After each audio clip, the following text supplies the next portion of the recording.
binadamu, na haya mashirika ya kibinadamu wengi wao ni waongo. Manake wao husema wanatetea haki za kibinadamu. Kwa nini wawaruhusu magei waendelee kufanya ugei wao? Manake ilikuwa kama ni kulinda haki za kibinadamu, huyu mwanamume haki yake yeye ni kupanda, sio kupandwa. Sijui tuelewana?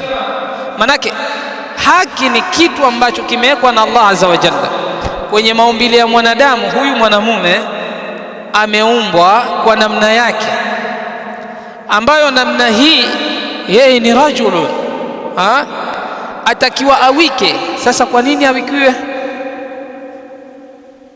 Hakuna shirika la kibinadamu lolote lilokuja kumtetea yule bwana. Mwisho wa kuisha akakumbuka kuna ndugu zake katika nchi ya Kenya wanaweza wakamwombea dua. Hilo ndio lilolibakishwa. Hii ni kuonesha ya kwamba hili halikuwahi kutokea katika miaka ya nyuma, lakini likitokea kwa miaka ya sasa ni kuonesha dalili kubwa ya kwamba heshima ikiwa imefikia hapo imepotea, hatuna kingine tunachokisubiri isipokuwa nini? Qiyamatu saa, kusimama kwa kiyama.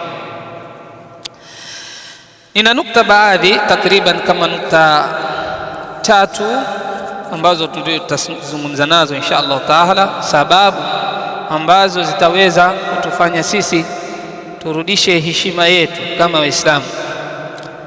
Mashekhe zetu waheshimiwe, maustadhi wetu waheshimiwe, madarisi zetu ziheshimiwe, watoto wetu wanapokuwa wanaenda